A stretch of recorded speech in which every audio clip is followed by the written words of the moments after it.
Welcome to ReadingBear. Today we've got a story where OP's private backyard pool suddenly gets declared community property by a power-tripping HOA he doesn't even belong to. I bought my place because of the citrus trees and the way the backyard feels like a little courtyard. There's a high stucco wall on 3 sides and a hedge on the 4th, and tucked against the house is a small in-ground pool the previous owner installed. It isn't a resort thing, more like a rectangle you can actually swim laps in if you're determined, and a decent spot to float after mowing the lawn. It has its own gate to the side yard, a safety latch, and a nondescript equipment pad. Nothing about it screams community amenity. It screams, I mow my own grass, and I'd like to cool off now. Behind my back wall is a subdivision with an HOA. I am not part of it. Our parcels were recorded at different times by different developers. The property line is very clear on the survey, fence to fence, corner pins set, and caps stamped by a surveyor. The HOA's world stops at the back of my wall. I knew that when I bought the house. The listing even bragged about it. No HOA, private pool. This is important. For a while, things were quiet. My neighbors on my street wave, keep to themselves, and return my trash cans if I forget. The HOA folks behind the wall were just background noise. The muffled sound of kids playing, the buzz of their lawn company, and the occasional newsletter stuffed under my gate by accident. I'd fish those out, toss them, and go back to skimming leaves. Then one afternoon I came home to find my side gate propped open with a brick, 2 teenagers dripping in my side yard, and a paper taped to my pool gate that said, Community Pool Rules. I thought I had come to the wrong house. I checked my address 4 times. It was my house. I asked the kids what they were doing. One pointed at the paper and said the HOA finally opened the pool and they were just there for their slot. He showed me an app with a sign-up grid labeled Pool Calendar. My address was right there. He seemed confused when I told him it was my pool and asked why the gate was open if it wasn't for everyone. They'd been told to come and that a board member had the keys to every gate. Then he yelled for his mom, who was waiting in a golf cart out front like we were at a country club. She shouted back that it was community property and that everyone pays for it. I closed the gate, pulled the brick, and asked them to leave. Not in an angry way, but in a I have no idea what's happening way. The mom got very loud. She had the exact tone of a person who calls managers. She kept saying, "This is community property." Like if she got the volume right, it would be true. I told her I wasn't in their HOA. She told me the developer promised a pool for the community, and because there is a pool behind their houses, that must be it. She waved papers I didn't ask to see. I told her she had to leave my property. She said she was going to call the HOA president, and I said she could call whoever she wanted. But these were my steps, and she wasn't going up them. She left swearing she'd be taking this up. I figured that was the end, until a letter appeared in my mailbox the next day. It was on HOA letterhead and addressed to pool operator, without names, just that title. It was half announcement, half directive. It said that after consultation with homeowners and a review of the original marketing materials, the HOA board had recognized the swimming pool at my address as a community amenity and was taking over scheduling and rules for the benefit of the neighborhood. It instructed me to keep the gate unlocked during posted hours to ensure chemicals were maintained within specific ranges, to post the community pool rules provided, and to contact the maintenance committee to obtain my pool key box. It ended with, failure to comply may result in fines and legal action. There were also HOA pool rules attached. Hours, guest limits, no glass, a requirement to keep a water quality log with dates and parts per million, and a line that said, no lifeguard on duty, swim at your own risk. They'd clearly copy-pasted this from a template. It referenced a key fob system they didn't have and a bathhouse that didn't exist. It also tasked me with daily safety checks of drain covers. I was laughing by the end because it was so obviously not about my backyard. I'm not a lawyer, but I'm not new to people trying to push boundaries. I scanned and saved everything. I didn't throw away the tape from my gate.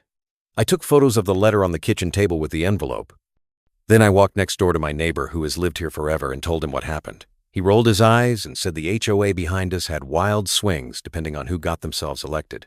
He said the developer behind us promised an amenity center, then cheaped out and never built it, then went belly up. The HOA inherited empty promises. He said they'd probably look over the wall and see my pool and decide it was theirs because they wanted one. He told me to get a survey copy handy and brace for nonsense. 2 mornings later, the HOA president showed up with 2 board members and a cheerful guy wearing a polo that said, "Compliance." They stood on my driveway in a little formation like a marching band and introduced themselves. The president had that professional volunteer energy. She leads things for the thrill of leading things. She told me this was a meeting to smooth out logistics now that we were integrating the pool into the community. I told her I wasn't in their community.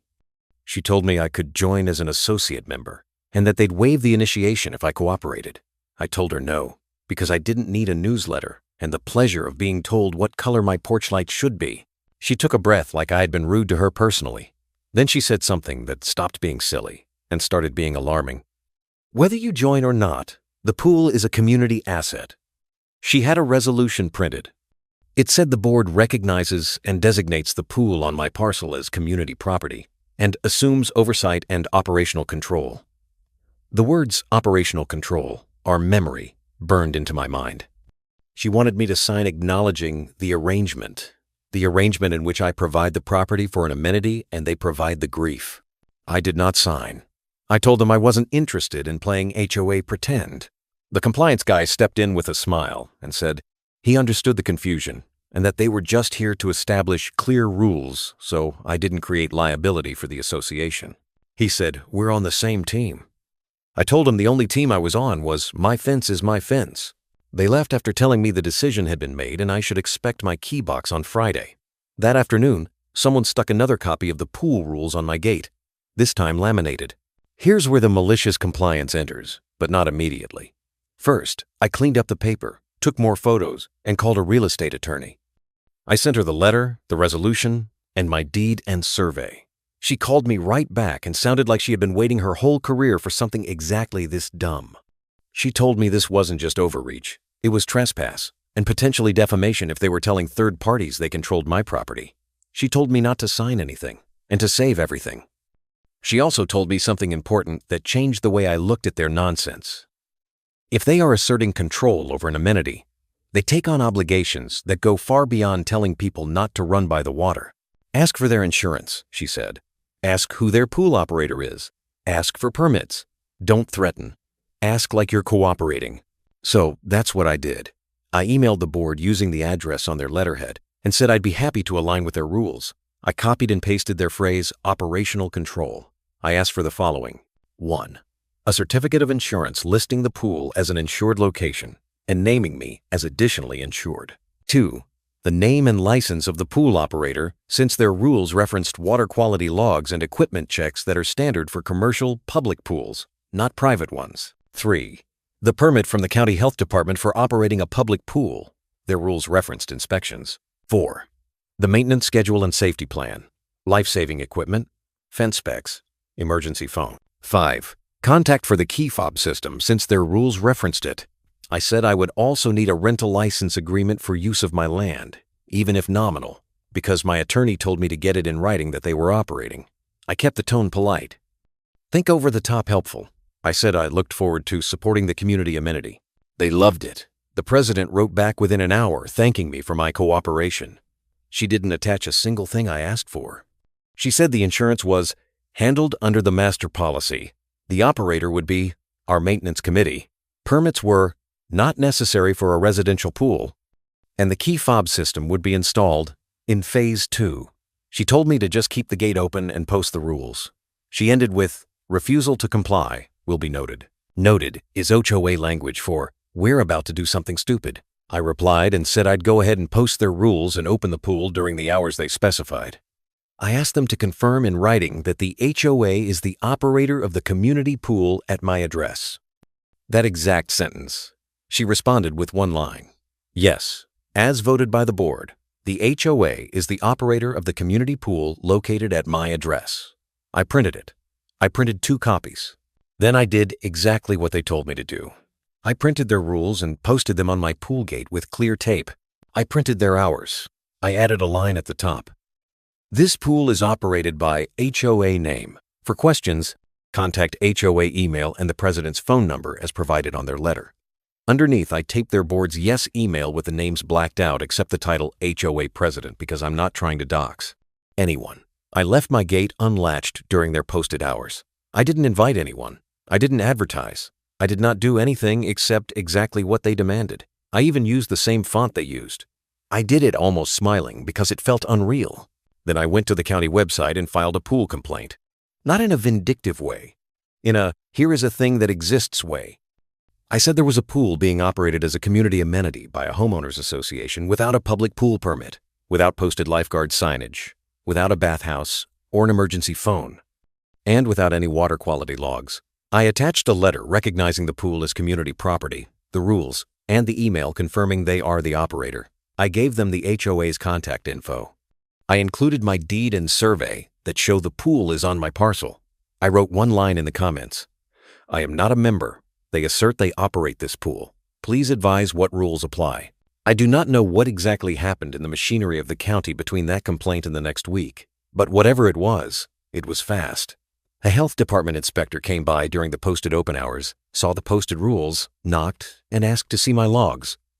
I said I didn't have logs because this is my backyard, and I have test strips and a sense of smell. He looked pained. He asked who operates the pool.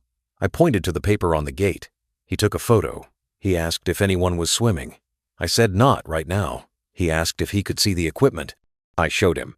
He took photos of everything and then stood there reading on his phone with one hand up to block the sun. He thanked me, then left with a final, "Don't change anything yet." 2 days after that, a few HOA folks showed up in polo shirts with clipboards and a tape measure. The president was not with them. These were logistics people, the ones you send when you think you're fine but want to pretend you're checking. They measured my fence and gate latch height and wrote it down. They looked at my drain covers and wrote that down. They looked around for a bathhouse that obviously wasn't there and frowned at the sky. I stayed out of their way. They didn't talk to me. They looked like they'd drawn the short straw. The next morning, my neighbor texted me a screenshot from the HOA Facebook group. It was a post from the president saying the community pool would be temporarily closed due to an unexpected permitting issue. Comments underneath were what you'd expect. People excited there was finally a pool, then furious it had closed, then confused that there had been a pool at all, then questioning whether the HOA had lied to them for years about amenities. Someone asked where the pool even is. Someone else said behind my yard, but I didn't know we could go. It was chaos. My neighbor wrote popcorn, and I wrote back, "I'm being good." The inspector returned with the supervisor. They showed up at my door with business cards and a clipboard thick enough to be a phone book and asked to speak to the operator. I pointed to the sign again. They nodded like they'd expected that. They told me they had already contacted the HOA and scheduled a meeting. They looked tired like they had already had a conversation that went in circles. They asked if I would keep the gate locked until they sorted who had legal control because public pools have strict rules that don't apply to private ones. I told them I would lock the gate for now because I did not want strangers in my yard anyway. Within a week, the HOA posted another announcement saying the pool was closed for the season and they were clarifying ownership with legal counsel. The comments got worse. People started posting about assessments for something else and combined the complaints. Then a letter appeared in my mailbox again. This one had less confidence. It said the HOA was temporarily rescinding its recognition of the pool as community property until further research could be conducted. It said, I should lock my gate and defer to private use, pending clarification. I framed that one in my head. It's the kind of sentence that comes after getting blindsided by an adult who used Google and a complaint form. But there was still the matter of damage, because in the days between the first letter and the rescission letter, people had used my yard. They'd propped my gate, climbed my wall, and helped themselves. My skimmer had a chunk of broken tile from a stranger's beer bottle. My chlorine had been used up in 3 days like I was running a YMCA. Someone left a towel on my patio table, which isn't a crime, but is weird. I had photos. I kept receipts for shock and tablets and a new brush. I had foot traffic on my grass where there had never been foot traffic, and there were the laminated signs and adhesive residue on my gate. Small, but a reminder. My attorney drafted a letter that was the opposite of the HOA's tone. No drama, just facts. She attached the deed, the survey, photos of the signage, the letters the HOA had sent, and she wrote, Your organization asserted control over my client's property, operated an amenity without required permits, directed community use of his pool, and caused damages and interference with his use. You will immediately and permanently rescind any statements claiming ownership or control over his pool. You will notify all homeowners in writing that you do not own or operate it. You will reimburse him for damages and costs associated with your actions, including chemical costs, cleaning, and repairs, and you will pay for a new code-compliant fence and gate to restore his pre-incident security. You will also execute and record a disclaimer of interest in his parcel. If you fail to do so, we will pursue all available remedies. She CC'd the health department because she knows how to twist a knife politely. I didn't see the HOA president in person after that for a while. What I did see was a special meeting notice in their group and a recall discussion in the comments. Then someone, probably the compliance guy, slid an envelope under my door with a check for the chemicals I'd itemized, a promise to pay for a new fence, and a draft of a disclaimer of interest document they'd apparently asked their lawyer to write. It basically said, "We claim nothing." It had signature lines for the board. I was glad they were getting there, but I wasn't doing this on handshakes. We gave them our own disclaimer draft, not theirs, and added 3 things. They had to record it with the county. They had to issue a written correction to the entire HOA that explicitly said the pool is not and has never been the HOA's community property or amenity, that they erroneously claimed it, and that anyone entering my property is trespassing. They had to pay for liability coverage I had to add because of their mess for a set period, since the words community pool had now been associated with my address on a public Facebook group and in a newsletter, and I live in the real world where people don't read corrections. I know that sounds like overkill, but once a rumor is out, it sticks. You don't put toothpaste back in a tube. While this negotiation was happening, the health department sent the HOA a list of violations and civil penalties. The HOA wasn't fined for my pool specifically. I'm not going to pretend I know exactly how those processes work, but they were cited for operating a pool open to multiple households without permits, and ordered to cease all operations and communications, calling it an amenity. The penalty number was not tiny. Another letter came from their insurer asking about undisclosed exposures. Then their master policy renewal apparently came up, and their broker asked whether they operated any aquatic facilities. I didn't see those letters. I heard about them through neighbors who love gossip.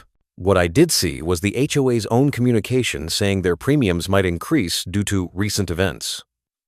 People were upset. The president deleted comments. The recall meeting went from discussion to vote. I learned all of this because it floated over the wall. It's wild how loud a grumpy neighborhood can be. The board signed the disclaimer. They recorded it. They sent a correction letter to their entire membership. They paid for a new fence, 8-foot block, cap, and a metal gate with a self-closing hinge and a coded latch. They mailed me another check that covered the extra premium on my umbrella policy for 2 years. They asked me to sign a settlement saying I wouldn't sue for anything that had happened so far. My attorney was satisfied. We signed. The health department closed the complaint on their end with a note that the operator had been corrected to none and that the pool was private. That could be the end of the story. And in a normal world, maybe it would be. But this is our malicious compliance style, and the part where the compliance bites back really deserves its own space. Because tucked into all of their documents was a little clause in their bylaws I had highlighted early on and saved for when they got stubborn. Any common facility operated by the HOA must be brought into compliance with all applicable codes, and the board shall provide for insurance and permits. They wrote it when they were dreaming of the amenity center that never got built. It's also the clause that made my email to them about insurance and permits not just nitpicking, but an actual obligation they had taken on when they claimed my pool. They didn't understand that when they beat their chests and shouted community property. Before the health department ever showed up, my plan was to follow their rules to the letter and force their hand on their own promise. If they had dug in and insisted on their recognition, I would have kept the gate open during their hours, posted their rules with their contact info, and asked homeowners to use the HOA complaint form when they had any issue, since the HOA was the operator. I was going to log water tests in a notebook and title it HOA Pool Log with the date and their hours, and leave it on the table by the gate like a guest book. I was going to call their maintenance committee every time a leaf fell in, not to be petty, but to be helpful. I wanted to make their claim real, because real comes with price tags. They told me whose team we were on. I was going to be the most enthusiastic teammate they'd ever seen. I didn't have to go that far because the health department did the heavy lifting for me the moment I put operator in front of their name. When someone in authority sees those words, everything shifts. Suddenly, this wasn't me being stubborn about a fence. This was an organization operating a public pool. Their master policy didn't love the sound of that. Their volunteer maintenance guy definitely didn't love the sound of, "You check the drains, right?" Volunteers like snacks and clipboards, not entrapment compliance on a suction cover. The HOA eventually elected a new board. The president who started this went quiet online, then resigned for personal reasons. People joked in the group about how maybe the amenity center could just be a trash can with a bow on it. Someone else posted a photo of a kiddie pool on their patio and said, "Community pool is open." The whole thing became a meme for a while. It's funny until you realize those memes correspond to real stress for someone and checks being cut because someone else didn't read a deed. There's a strange coda to this. After the dust settled and the new fence cured, an older couple who live on the HOA side knocked on my front door with a plate of cookies. They said they didn't agree with what their board did. They also said they wish they had a pool like mine because our summers are hot and the HOA greenbelt is sad. I told them I was sorry they got dragged into something dumb and I hoped their new board focused on things like fixing sprinklers and leaving neighbors alone. They said if I ever wanted to host a neighborhood swim for my own street, they could loan some folding chairs. I liked them. They were the opposite of golf cart lady. They just wanted to say they were embarrassed. I do use my pool more now, in the petty way you do after someone tries to take something from you. I put a little clock by the gate with the hands glued permanently to closed. My friends think it's funny. I left the fence simple. No need to make it look like a prison. The new gate latch means the brick trick won't work again. I did add a sign in the same font the HOA used that says private pool, not an HOA amenity. I laughed when I hung it because it felt like the dumbest sentence of my life and also the most necessary. A neighbor asked where I got it printed. I told him, the same place that did the HOA's rules probably. For anyone reading this who thinks an HOA can't be that bold, I'll say this. People do bold things when they're certain they're right and their certainty is propped up by a little power and a lot of wishful thinking. The board really did think they could rename my stuff and make it theirs. They had glossy marketing materials from years back that said, planned community pool. They had complaints from owners about dues with nothing to show. They had a rumor that a previous owner had considered deeding the pool as part of a deal that never happened. Add that up and it feels real to them. They forgot that feelings don't move corner pins. If you are ever in a similar spot, I am not your lawyer, but I learned 3 practical things. Save everything. Photos of tape, letters with letterhead, emails where they say, yes, we operate this. You will feel silly taking a picture of a laminated sign on your own gate. Take it anyway. Ask polite questions that assume the other person is correct. It forces them to own the implications of their claim. Great, you operate this. Send me the permits, and insurance is more effective than no you don't. I am not saying roll over. I am saying turn on the lights and let reality into the room. Bring the right adults into the conversation. Health department inspectors aren't your sword. They are reality with clipboards. When the question becomes, is this a public pool? The loudest person on Facebook quiets down very fast. There's also a funny footnote that I'm saving for an update because it needs its own explanation. The HOA tried to back-bill me for pool maintenance after they rescinded their recognition, claiming their maintenance committee had provided services by measuring my fence and writing things down. My attorney framed that letter, figuratively speaking, because it's the purest example of the mindset we dealt with. I didn't pay it, of course. The new board sent an apology. But the existence of that bill, down to the line item for site visit, is the exact reason I printed their admission and taped it to my gate before I did anything else. As for the golf cart lady, I did see her once months later, idling on the cul-de-sac while I was unloading groceries. She didn't make eye contact. She stared past me at the new fence like it had personally wronged her and then drove away. I'm not petty enough to wave. I did say hello out loud to my fence, which is petty, but the fence didn't mind. It's a very sturdy fence. It minds its business and keeps mine. And yes, I still swim laps in the evening when the sun drops behind the wall and the water is a few degrees warmer than the air. It's quiet. Sometimes I can hear kids on the other side of the wall riding scooters on the sidewalk, and once in a while I hear the buzz of a trimmer and the HOA's landscapers blowing mulch into tidy circles around identical trees. It's fine. Their world can be tidy. Mine is mine. I'll put together a short follow-up with the itemized breakdown I sent the HOA for reimbursements, the exact language my attorney used in the disclaimer of interest, redacted, and a list of what the health department asked the HOA when they thought they were operating a public pool. It's honestly educational, and if you live next to a neighborhood with people who like to laminate rules, you might want to keep a copy handy. Anyway, thank you for watching. See you again tomorrow.